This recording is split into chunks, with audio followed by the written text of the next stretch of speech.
ready. Let's get it on.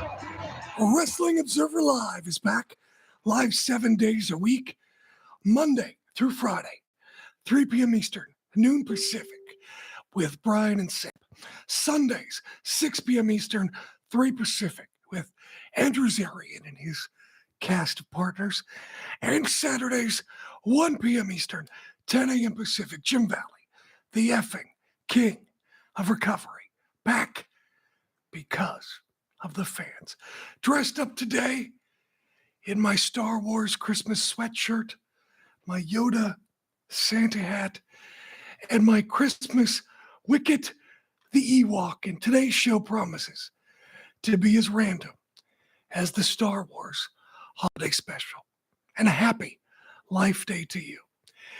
If your favorite winner of the World Cup is Ricochet, your favorite stock car driver is Thurman Sparky Plug, your favorite hockey player is the Goon, if you spell Payne Stewart, P-A-I-N, then you, my friend, are in the right place. Wrestling Observer Live. Coming up on the show, I didn't see SmackDown because my DVR didn't record it. I've seen the highlights. Tegan Knox returned. On Rampage, kind of a surprise, Shane Taylor has returned. And Lumberjacks, so hot right now on Rampage and in New Japan when Shingo Takagi defends his King of Pro Wrestling title against Taichi at the Taka Taichi pay-per-view. So Lumberjacks, because of the fans. We also have a new sponsor, and we'll talk celebrities in wrestling. It's a very packed, very random, very filled Wrestling Observer Live. You can also tweet me at Jim Valley, and we'll take your phone calls. Stand by. Wrestling Observer Live, Sports Byline Broadcasting Network. You're clear.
Sports Byline Broadcasting Network.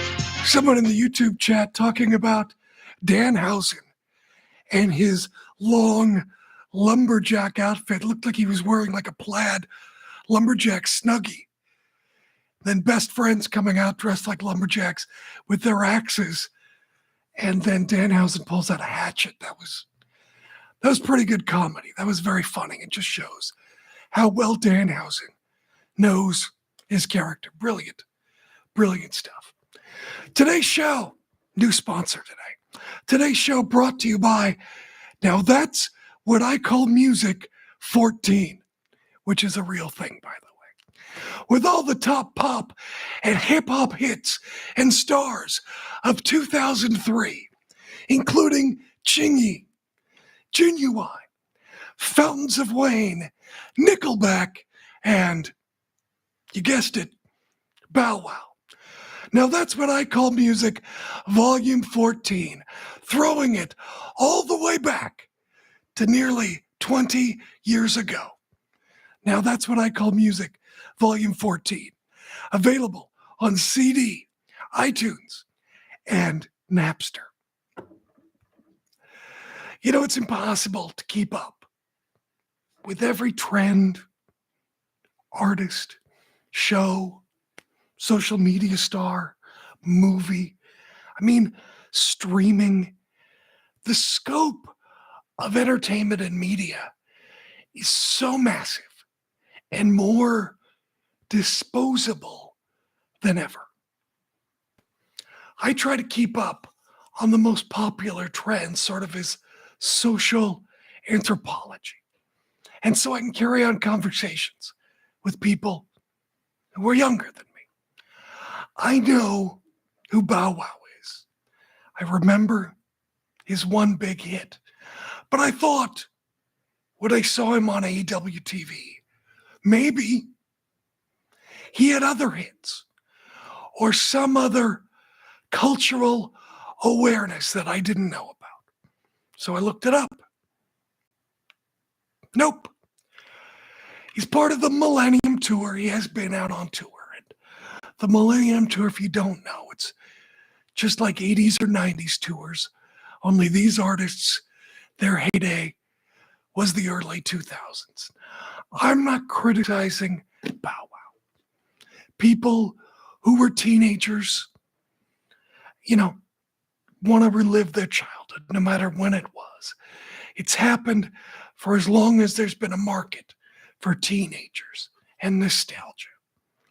And entertainment is a tough business. He's making money, getting paid, good for him. But I just don't see the benefit for AEW. Celebrities in pro wrestling, they go hand in hand, and they go back a long ways, even before the 80s. Celebrities were involved, particularly when Los Angeles was a strong territory, with people like Bob Hope involved with Gorgeous George, or Regis Philbin and Fred Blassie, and famous boxers like Joe Louis and Muhammad Ali have been involved.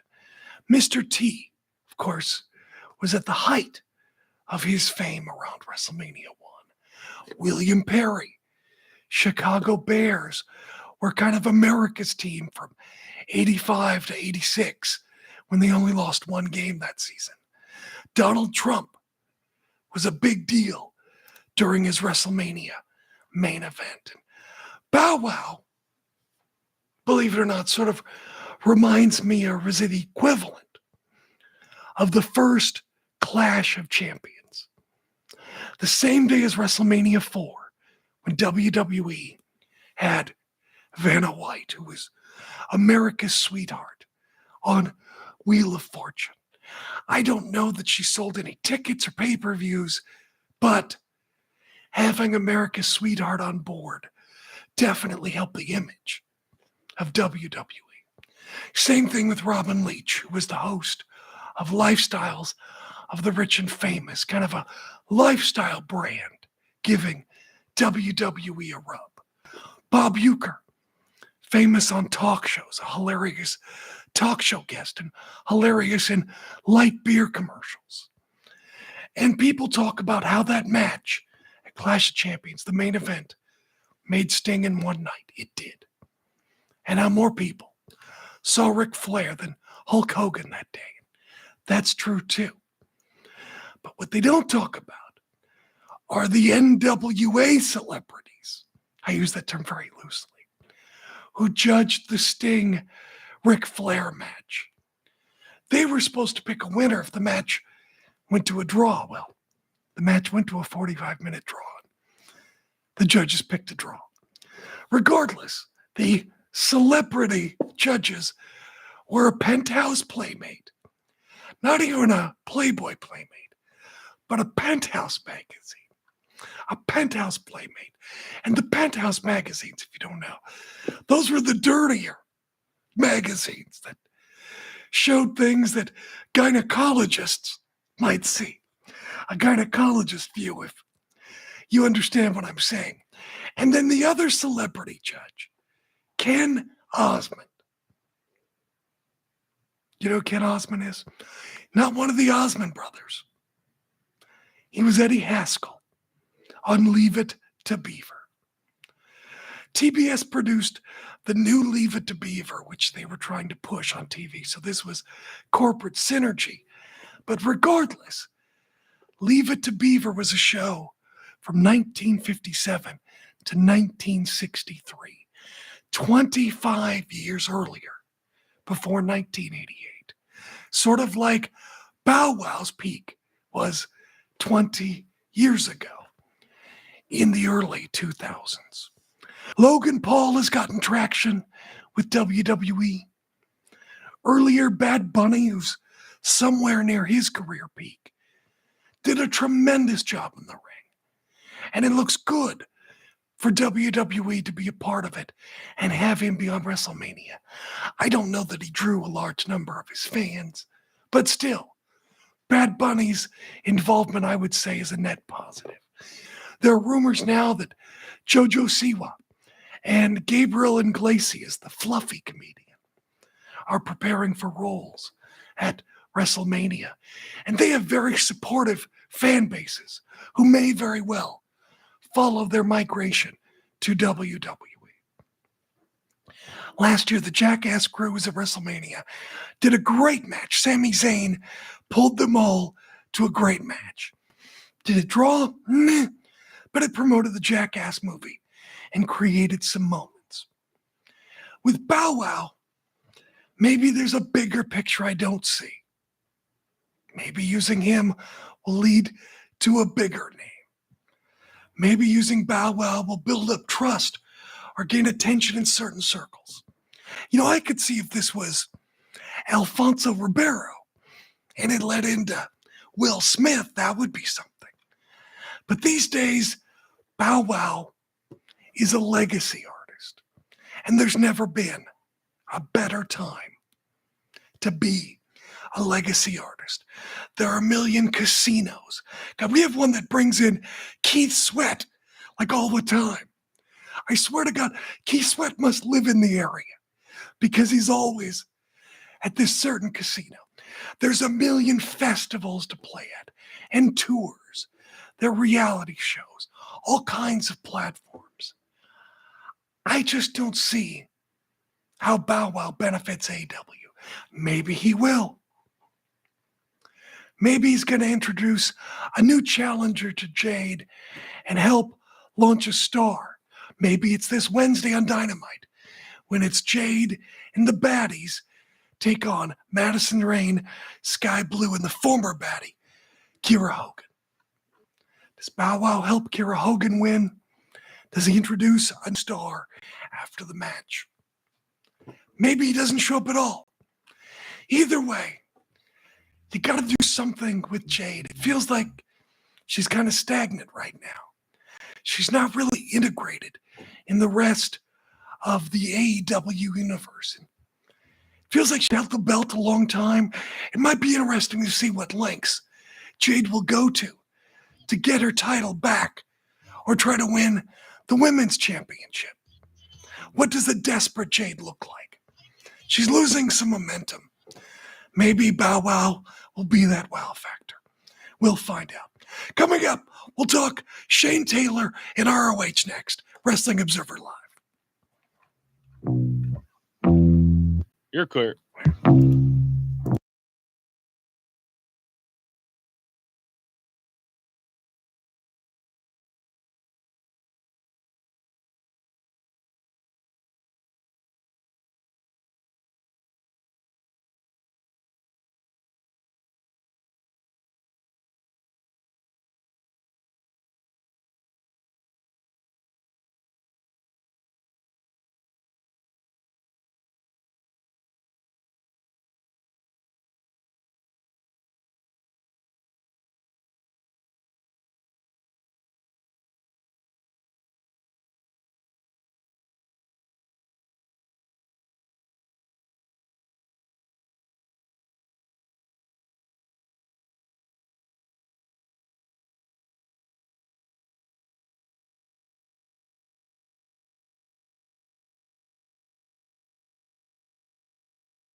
Line Broadcasting Network. It's Jim Valley, Wrestling Observer Live. Hey, I don't think I will be here next week, but I'll be back, as always, the week after because of the fans.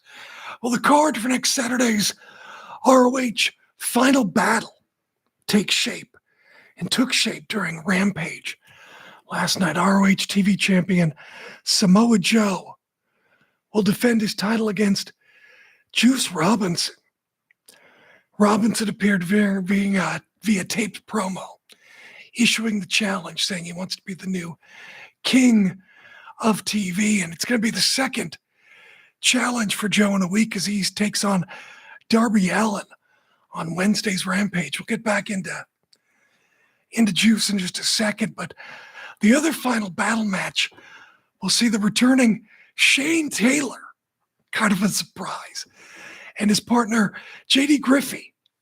Shane Taylor Promotions against Swerve in Our Glory. At least that's what it looks like.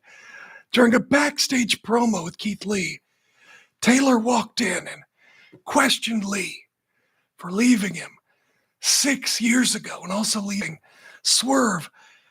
Taylor then challenged Lee and a partner of his choice take on himself and Griffey at Final Battle. Strickland then walked in behind Lee, kind of smiled, and then non-verbally sort of offered his services. And Lee moaned, "Oh God, can I even trust you?" They walked away, which is weird because I thought they talked last week. It just seems kind of strange, but some things, a couple of things. Shane Taylor and Keith Lee is sort of an ROH dream match.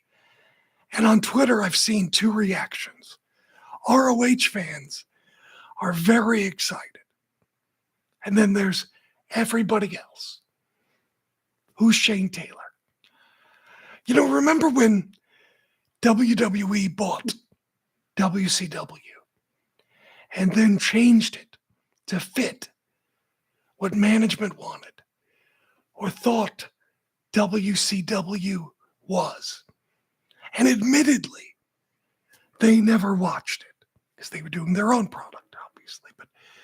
And when WWE bought ECW, and with the exception of the one night stand pay-per-views, basically changed ECW's whole presentation and personality and remade it in WWE's image. Even if you're personally tired of ROH on AWTV, you have to admit that Tony Khan clearly has an affection for ROH, knows Ring of Honor history, and is not dramatically changing it, and is super serving that ROH audience. It won't draw many, if any, casuals, but the ROH fan base seems energized. And we'll see if this strategy works and if those energized fans spend money on Final Battle next Saturday. Juice Robinson's promo. Oh my gosh. It showed and shows exactly why he was the star of Dusty Rhodes' promo class in Florida. He introduced himself to the audience, talked about his accomplishments, stated his goals, why he was challenging Samoa Joe for the TV title, why it was important, and the stakes for winning. We know that Joe just won the belt, needs to hold on to it, but Juice is also new and needs to win to establish himself. Drama and stakes like that sell tickets and pay-per-views.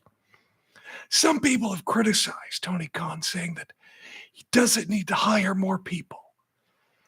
But when you have a talker like Juice Robinson, you cannot let him get away. But the caveat is, as long as Juice is serious.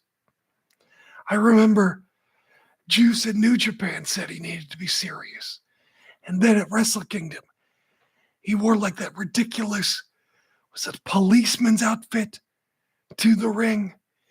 Seriously, he looked like a cop, like a fake cop, like he was a stripper going to a bachelorette party, dressed as a police officer.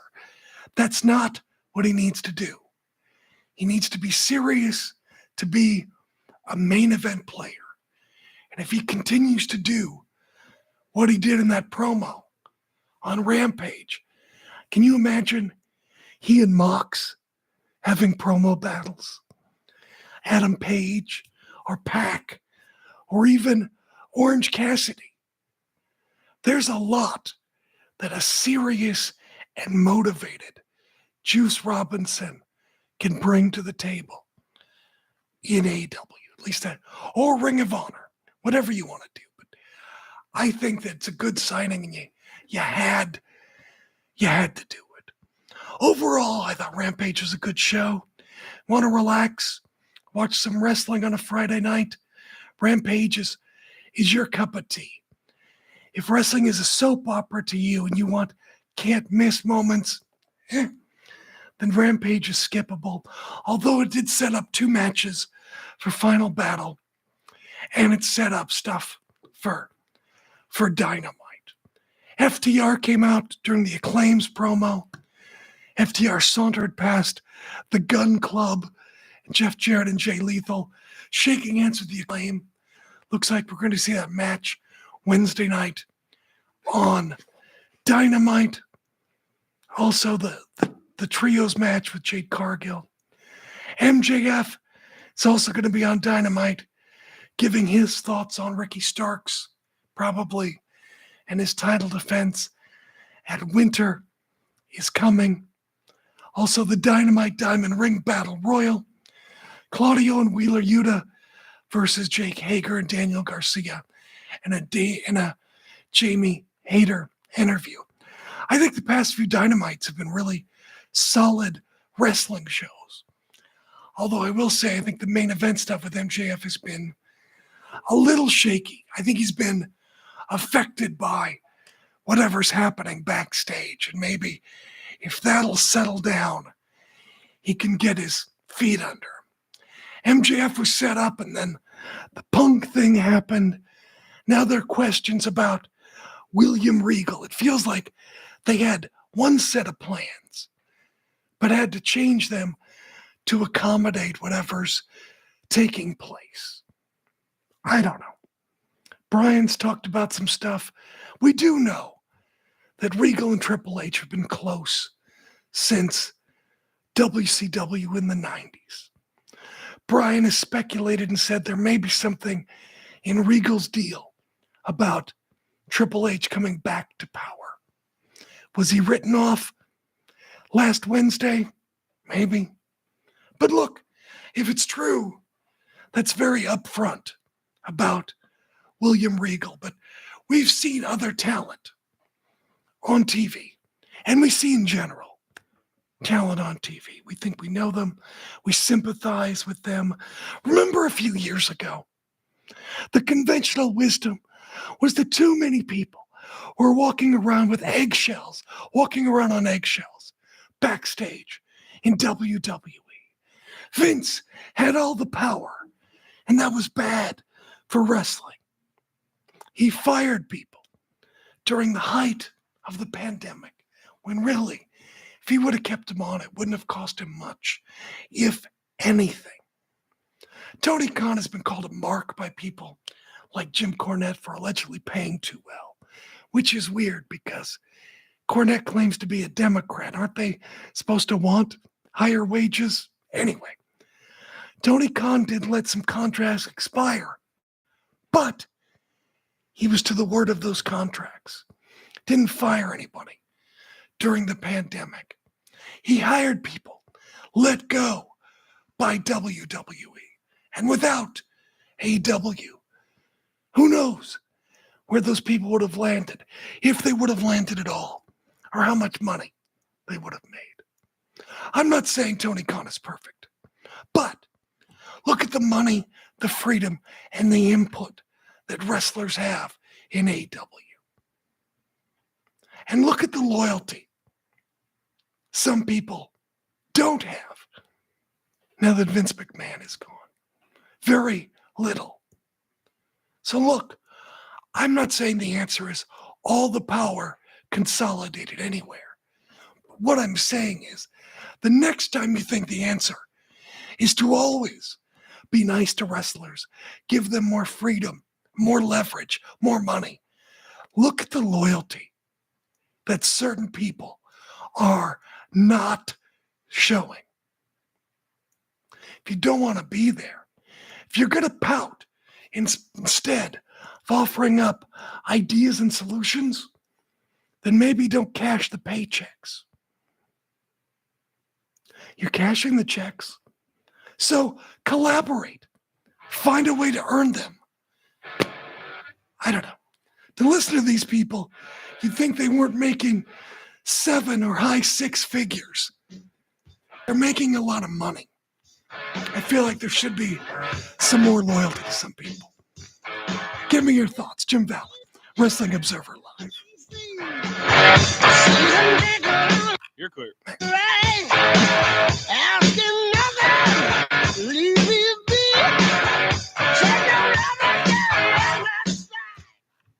Do you have an invention idea but don't know what to do next?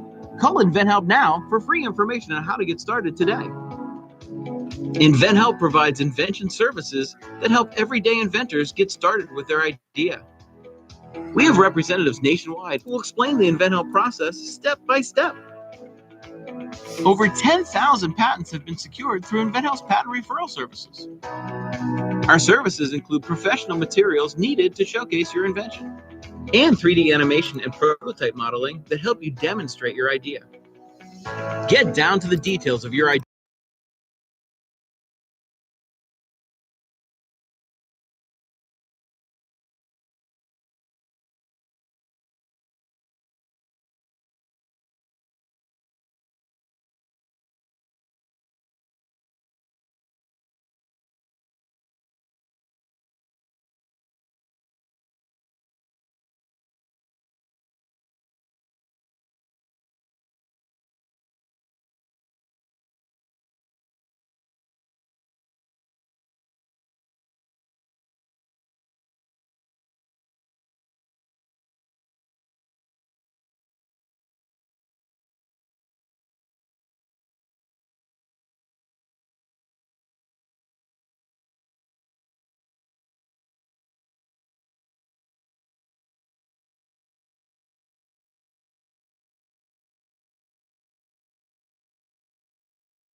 Line Broadcasting Network. Jim Valley, Wrestling Observer Live Sports Byline, SmackDown, Ricochet, the winner of the SmackDown, no surprise, is going to face Intercontinental Champion Gunther in a couple of weeks. He pinned Santos Escobar, hitting the 6:30. They had a great match. Main event spot, which was great for those guys. Nice to spotlight them there. They even did the Will Ospreay Ibushi turnbuckle spot, where Ricochet landed on his feet after a top blocking a top rope Hurricane Rana, just like Ospreay did. Again, following the match, Gunther came out. They stared each other down. The match is going to take place December 16th on SmackDown. Is this finally Ricochet's breakout moment in WWE? Normally, I'd say yes. But one of Triple H's calling cards is jerking you around. He's done this a lot. So it's hard to say because Triple H lately gets your hopes up and then dashes them. You know, it would help the prestige if they're going to do the World Cup in the future to say, oh, Ricochet won last year and went on to the Intercontinental title. So on the surface, that makes most sense, but Triple H loves to jerk us around. People always compare Ricochet to Will Ospreay. And obviously, Will is one of, if not now, the top heel in New Japan. And let's say Ricochet works maybe more dates, but a safer style. Ricochet has won fewer matches than Will Ospreay. But what if Ricochet makes more money than Ospreay? I don't know that, but it seems that it would be conceivable, more than likely. Who would you rather be? The person who maybe has more career satisfaction, or the person with more money? Just a thought. I think sometimes fans don't always think about the paychecks and security in wrestling. And to tell you what, even though Santos Escobar lost, it feels like the time when Triple H beat The Rock for the Intercontinental title in that SummerSlam ladder match. Rock lost, but went on to become a bigger star. I feel like Santos is in great position. He jumped through all the hoops in NXT, and whatever happens at WrestleMania with the Bloodline, it could very well clear the deck for Legado de Fantasma or Imperium to be top heels on SmackDown, or at least give them more upward mobility in 2023. Also on SmackDown, Sami Zayn defeated Sheamus with help from the Usos. Kofi Kingston announces backstage he's the first person to join Royal Rumble. Imperium came out, mocked him, set up a match between Kofi and Gunther. Kofi lost when Gunther hit the Emerald Flosion, Misawa's finish. That's his new finish. They called it The Last Symphony. Bray Wyatt was backstage, spoke in riddles before denying that he attacked LA Knight. Shayna Baszler tapped out Emma. And then, I don't know. Welcome back to WWE, Emma. Afterwards, Shotzi and Raquel came out to protect Emma, back down Shayna. We got a promo. Lacey Evans training with the U.S. Marines. Looks like Lacey is once again sexy Sergeant Slaughter. Is there anybody in recent history who's been jerked around as much as Lacey Evans? The sexy Southern Belle. Miss Americana. A hardworking mom. Ric Flair's mistress. Ric Flair's baby mama. A patriot. An evil patriot. Mad at the fans. And now she's a Marine who may be mad at the fans. Sexy Sergeant Slaughter. I think that she's has a good presence. I've talked about it before. Good charisma. But she just keeps getting the rug pulled out from under her.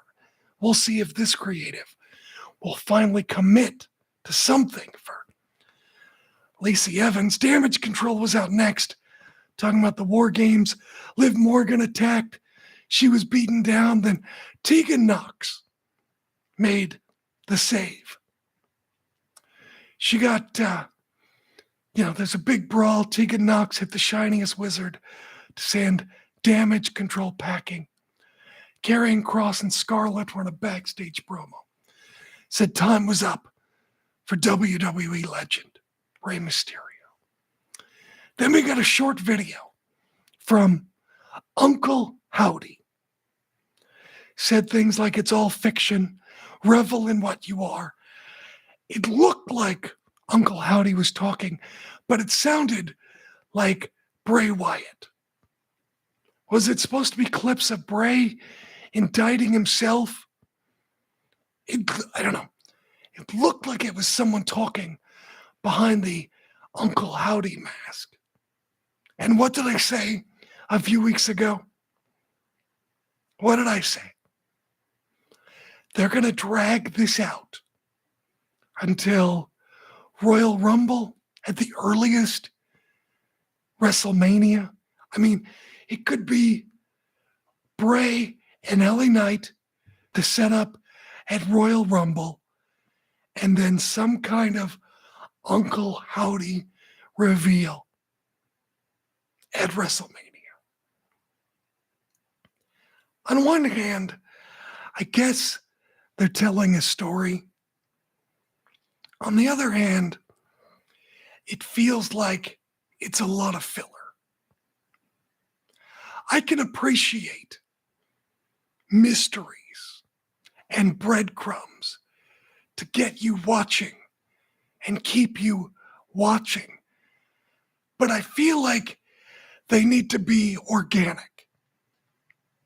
There was a time when the NWO's interference and beatdowns at the end of Nitro felt organic and hot and putting the heat on heels.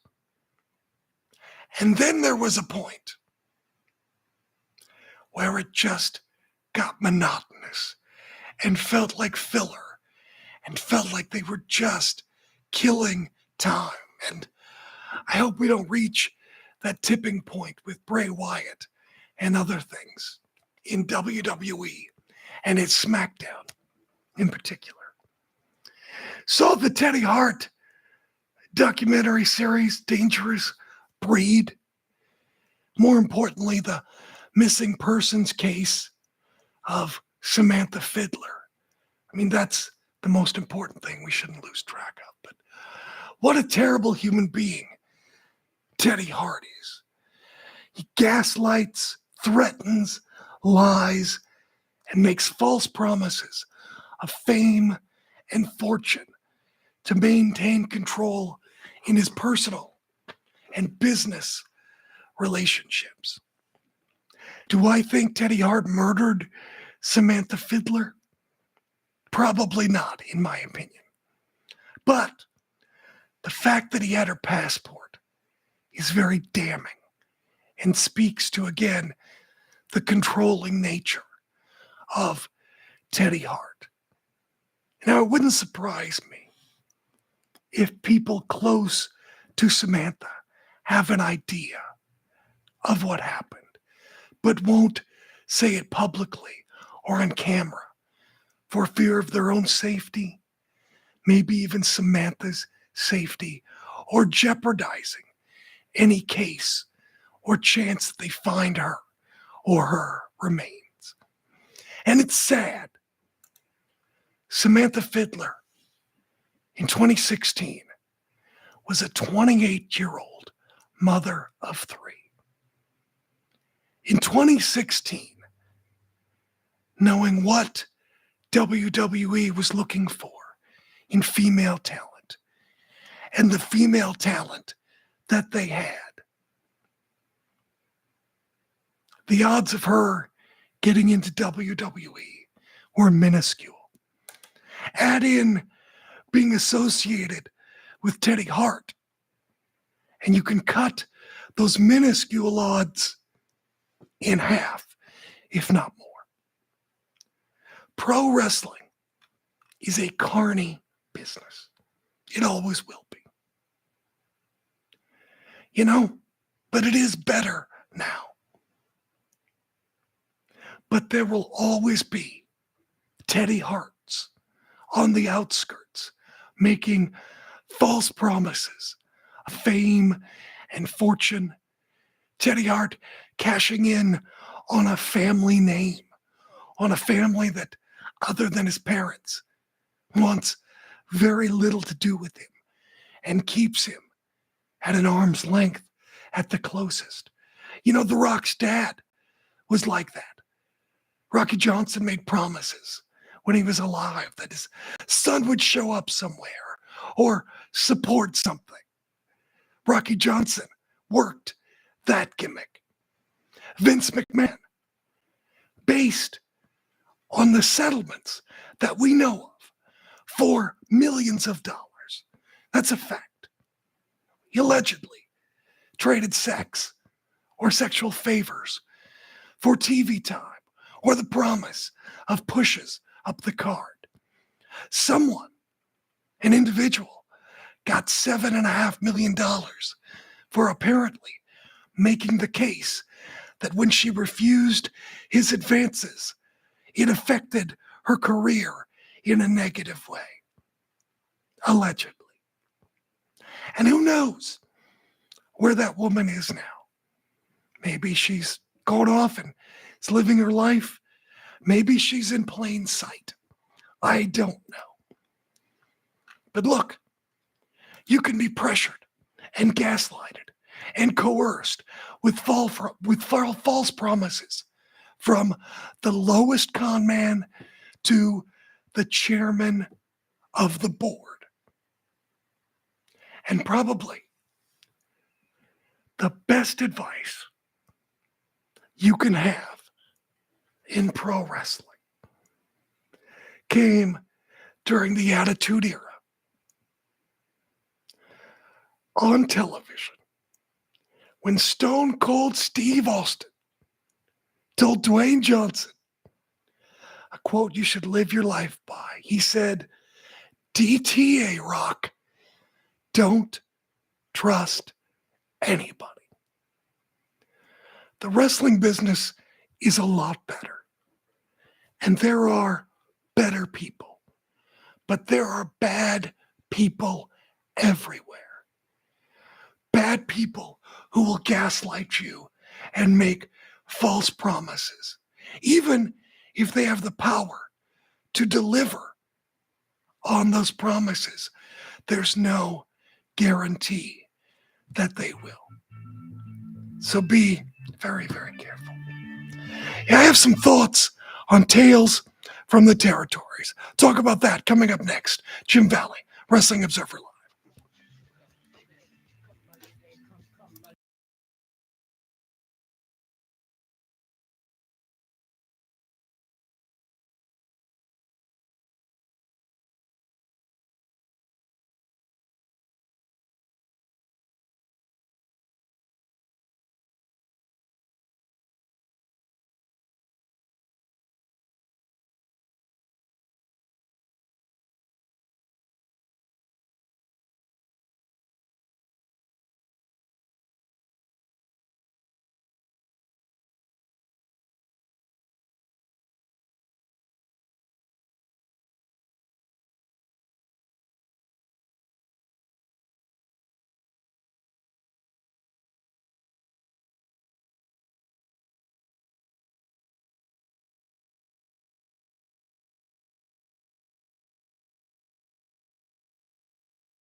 Wrestling Observer Live on the Sports Byline Broadcasting Network. It's Wrestling Observer Live. It's Jim Valley wishing you a Merry Christmas and a happy holiday season. Tales from the Territories wraps up this week with Mid-South Wrestling. And I'm sure it will be great fun.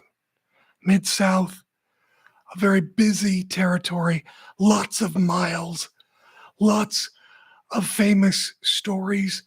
You know, did you notice something about Tales from the Territories this season? There were no territory tales from the New York territory, the biggest territory. No WWF or WWWF. Just,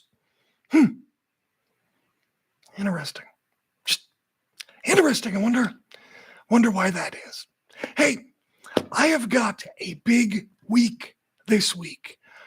I'm going in for my stress test to see if I can qualify to get on the kidney transplant list and get a kidney, basically, get kidney surgery so I can hopefully live a better life. So give me some good thoughts, some Christmas cheer while you're out and about. I certainly appreciate that because I got my fingers crossed. I think I'll be fine, but you never know. So I'm a little nervous about that. So anyway, I don't think I'll be live next week, not because of the stress test thing, but because we got weekend plans. But I will be back after that, as always, because of the fans. Jim Valley, Wrestling Observer Live.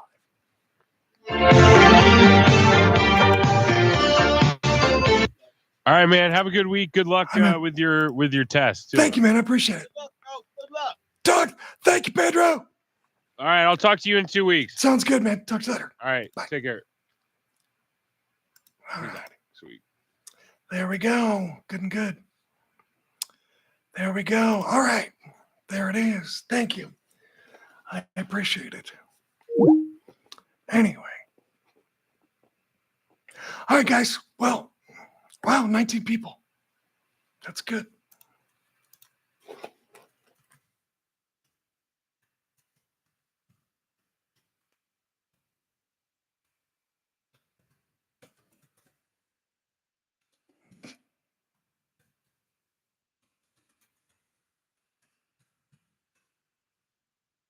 All right. Yeah, if I can get a live donor, it won't be as long. I hope. It's supposed to take less time. So hopefully with a little bit of a platform, maybe I can get a live donor. We'll see. We shall see. So I don't know. Anyway.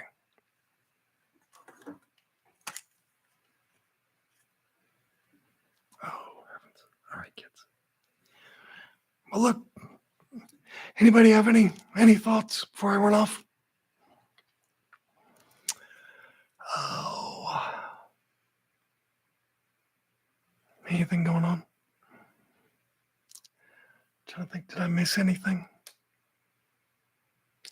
I like the best of 7 series. However, they're great matches. And there's great chemistry with the Lucha Bros, Pac, and the Elite. There's no question. All 6 guys have great chemistry. They have a lot of ideas to make matches different and things. But things that are rare have more value. And I worry that it's taking away the specialness of these matches by doing them too long. You can have the Liger hat in January for Wrestle Kingdom. I'll wear Christmas hats for December, but the Liger hat for sure for Wrestle Kingdom, because that's where I bought it. I bought it at the New Japan store, I think. I think I bought it at the New Japan store. So Anyway, Booker T and Benoit was pretty great. So, but yeah, you can have the Liger hat coming up. I think so. I don't know. We'll see.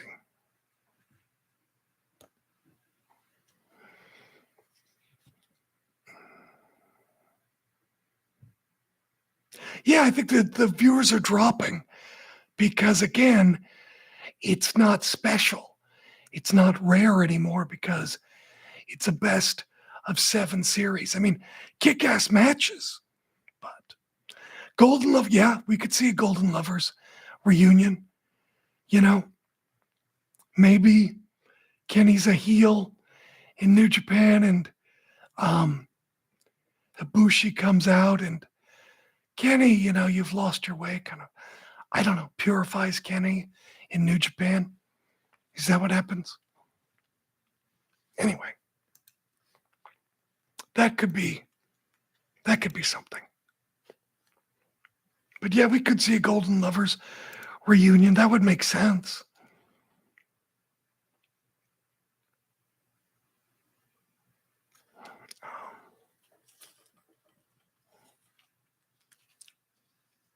Thank you. I appreciate everything, George. Thank you very much. And Merry Christmas if I don't see you. So take care. All right, guys, I'm going to put the show together, but I really do appreciate you guys being here. Seriously. You have no idea. It means a lot that you're willing to do this. I don't know. Is that when Ibushi's contract is up? I must have missed that. I don't know. Ibushi is, well, then if that's what Dave said, I'm sure that's true. I just missed that. Ibushi is such, I mean, you want to talk about someone who goes to the beat of their own drum. Kota Ibushi is as free as a free spirit as you're going to get. So, I mean, Ibushi could decide he wants to go and do nothing, or go to DDT, or go be a monk, or I don't know. Ibushi is so. Thank you, I appreciate it. Ibushi is such a free spirit. I mean, you'd think that he'd be loyal to New Japan, but maybe he wants to come back to the US. Maybe he doesn't. I mean, predicting Ibushi is like, predicting the weather or predicting. He's a different cat. That's kind of the beauty of Kota Ibushi. Certainly, Kenny and AEW, that could be something. He could still wrestle Kenny in New Japan. That could be something. You remember he had apparently issues in New Japan in the past. Are those taken care of now? Is there still a grudge there? I don't know. Just with Kota Ibushi, like I said, is just a really different animal. So I would not want to speculate what Kota Ibushi would want to do. But I mean, it's like capturing a butterfly, Kota Ibushi. I don't know. At least that's kind of maybe I'm wrong, but that's kind of my thought. At least as the information that I know it right now with Kota Ibushi. So.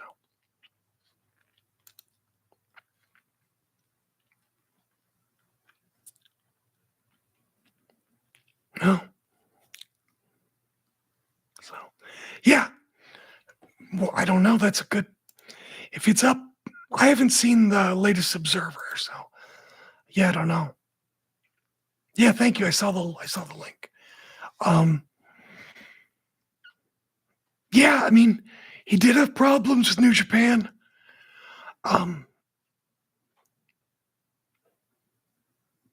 Yeah, I mean,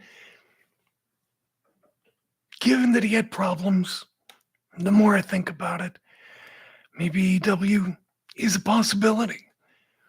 But again, with Ibushi, he could have and should have gone to a bigger company earlier in his career.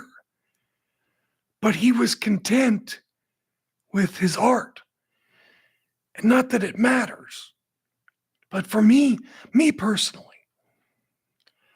Ibushi hasn't done enough at that New Japan level and above. He has not enough. He's done a lot, but he hasn't done enough. Does he have Hall of Fame talent? Yes. Does he have enough Hall of Fame numbers? I don't think so yet. But that's just my opinion. It doesn't mean I don't appreciate his talent. I certainly do. And there's part of me that admires that Kota Ibushi does it a lot for the art form rather than just accomplishments and money. You have to admire that he does things. Yeah, the injury recovery, that's a big deal too. But I don't know. You would think, yeah, if he can still go, my gosh. But it's also a matter of, can you keep him focused and engaged and energized enough? That's the thing. He's just, well, they probably shouldn't consider it. I mean, Ibushi,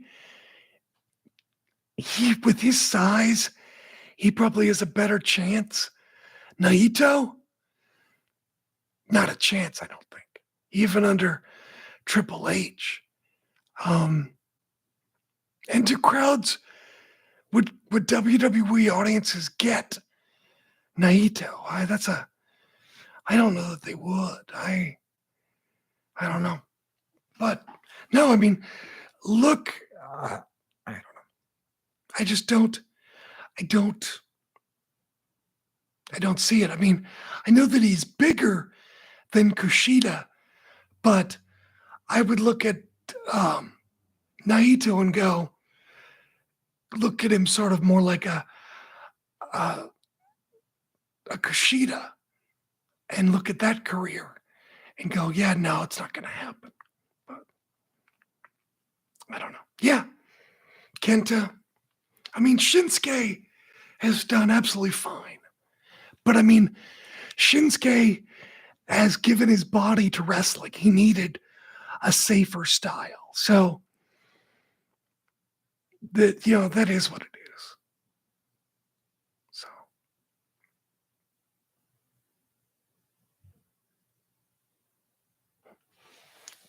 who knows? It's hard to say.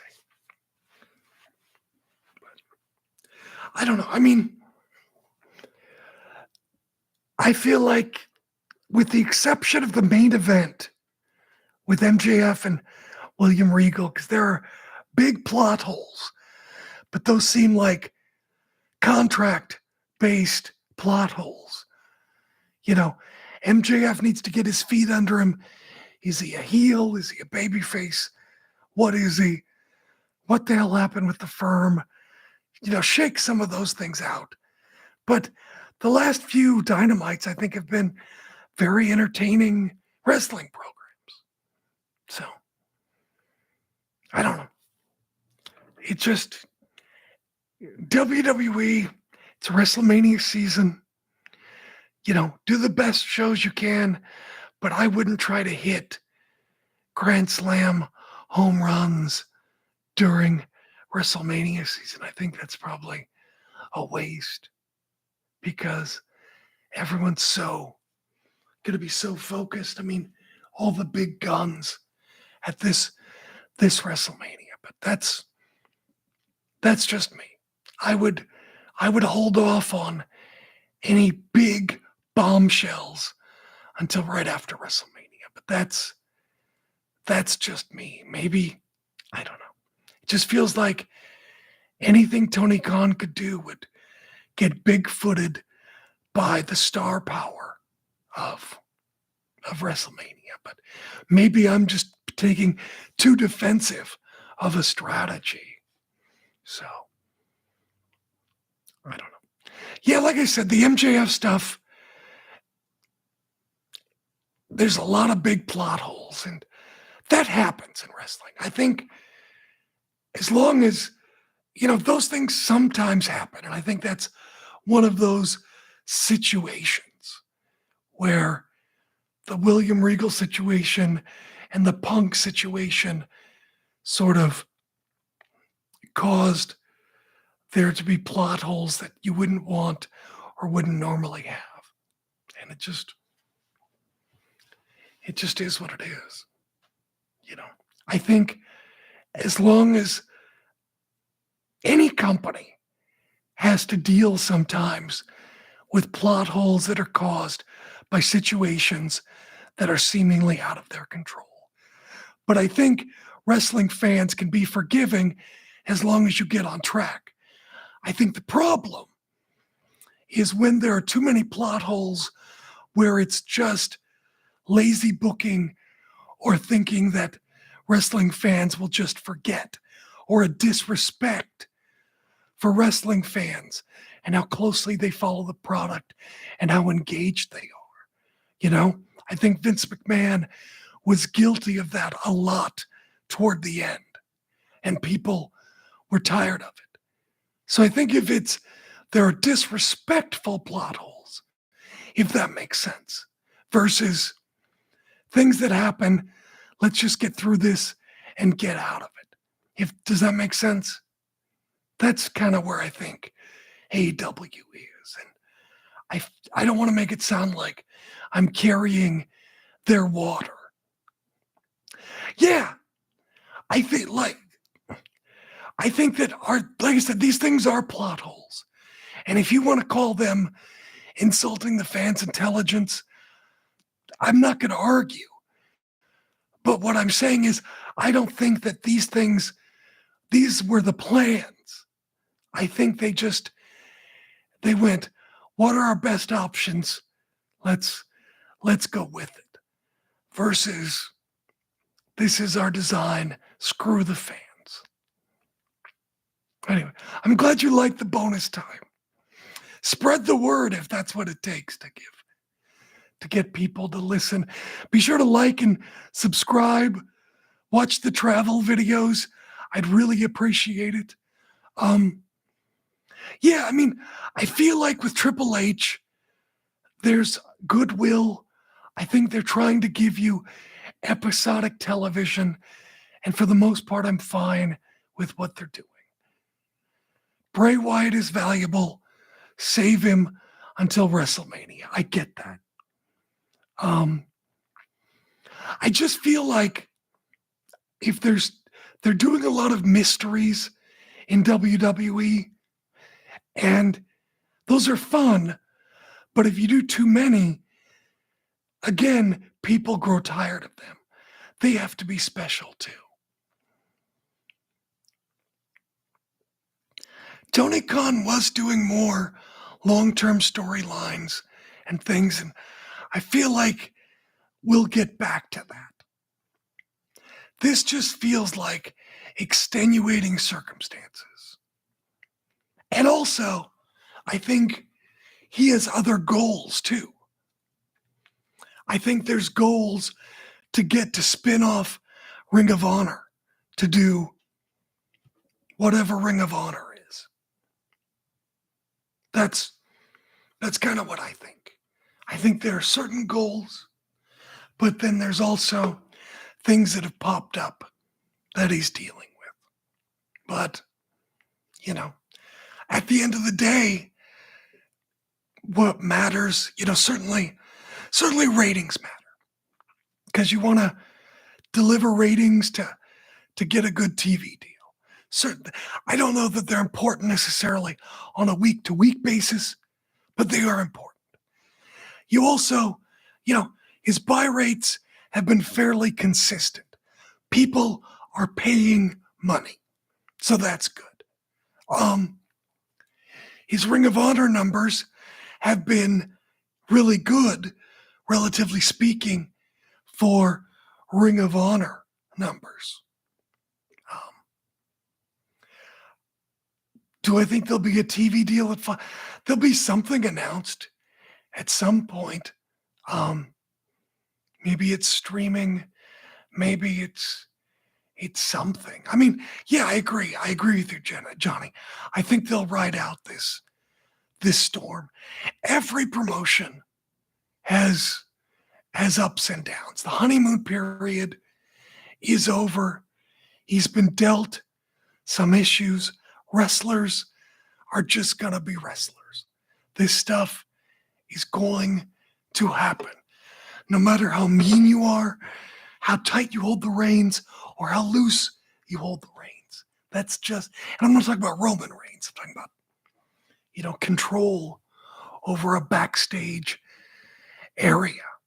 But I don't know. And also, I think wrestling fans are spoiled right now. People want to see stars. And for example, I see on Twitter people complaining about Jay Lethal, seeing so much Jay Lethal. And I think Jay Lethal is seen as a very good wrestler. But one, I think he's fairly or unfairly is also associated with TNA. And he's seen as a carpenter, a guy you'll get a good match out of, but he's not a top tier star. And don't get me wrong, I'm not trying to be disrespectful to Jay Lethal. I'm just saying I see that. Yeah, they had 1.4 million rating when it debuted. And it's definitely atrophied. And here's the question. Were those people who sampled, were they WWE fans who were never going to stick around? I'm sure they lost some fans due to Punk. When Punk was on that talk show, whatever it was called, WWE Backstage or whatever, it drew 100,000 fans. So let's say Punk has 100,000 ride or dies. That would put AEW back around that million mark. So, maybe Punk hurt. Yeah, every TV show loses fans. The show is not going to be for everybody. And I notice a lot of fans my age don't like the show. And that's the other thing. They lost fans, but are the right people still watching? Are younger people, 18 to 34, 18 to 49 still watching? And I don't know the breakdown, if those numbers, if they lost 50-year-olds, if a bunch of people my age who are less susceptible to advertising. Hang on one second, my wife's calling. Oops, what happened? Hang on. I got a new phone. I don't know how to answer it. Hang on. 1 second. Hi. Hey, what's going on? Nothing. I was just calling to check on you. Oh, I'm just doing my YouTube chat. Okay, perfect. That's what I figured. I'm going to run. I just finished in Juanita, and I think I'm going to run to downtown Kirkland because Meow is doing a bazaar today as well. Oh, cool. So I thought I'd go support them. Oh my God, if I had $1 for every person who told me they liked my outfit, I would be a wealthy person. Of course you would. Everybody was stopping me. Oh my God, it's funny. Oh, you look good. Of course. I know. Adorable. So, yeah, I got a thing from Meow saying we're having our bazaar at whatever, somebody's Episcopal church in downtown Kirkland. So Great. you know what? I'm already up and I'm wearing a cat sweater. I might as well go. There we go. So anyway, so I just want to call and check in and see if you needed anything. Sounds good. No, I'm good. Okay, that's what I wanted to know. I'll talk to you in like 45 minutes. Sounds good. Love you. Okay, love you. Bye. Sorry, I did call from my wife. She says hi. I did. I gave her your best. I will. Anyway, Anyway, if it's older people that dropped off, they're less valuable. But I mean, it's also a matter of, yeah, I can't imagine Turner being disappointed in the numbers. It also depends on how much they spend. You know, if James Cameron, for example, he's got that new Avatar movie. I think he's been quoted in an interview saying, Avatar, this way of water, or whatever it's called, needs to make $2 billion to be profitable. That's a high bar. What's the benefit to Warner Brothers Discovery versus what they're spending? There's a cost benefit analysis. So, I mean, it's not just ratings. There are other things. So there are other things to consider. And, it's the TV business is the streaming business is weird. I wouldn't be surprised if somebody in the streaming business is the next home for wrestling somewhere. But what do I know? Yeah, I think it kind of hurt Moxley with the whole Punk thing. It really hurt everybody. And that's too bad.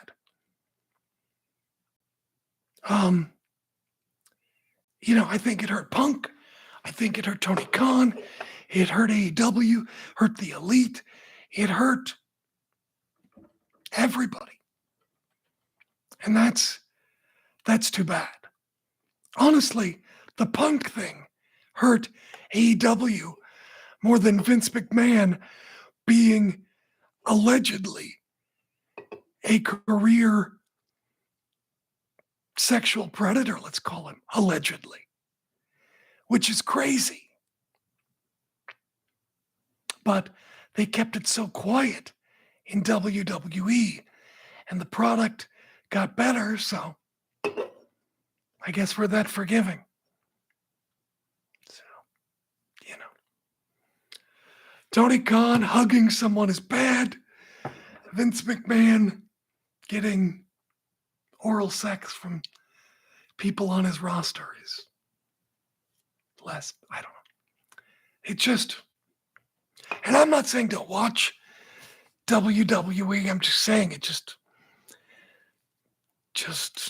yeah, it's Steiner math, you're right. It's Steiner sexual math. That's a good point. But anyway, I mean, I'm glad the talent in WWE isn't suffering. I'm sure some of them are culpable. I'm sure many didn't know. So, what are you going to do? There's gross things in every part of life. That's why you DTA rock. You don't trust anybody. That's the best advice. Anyway. Well, look, I always appreciate our time together. I'm glad you enjoy it.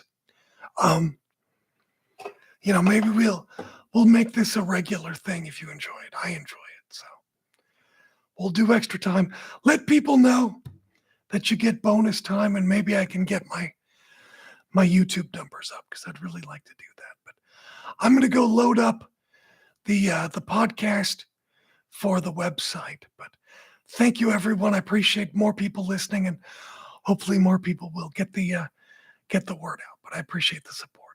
All right, guys. I will talk to you next time. Have a great fortnight. You as well. As always, because of the fans. See you. Good luck. Thank you. I appreciate it. All right.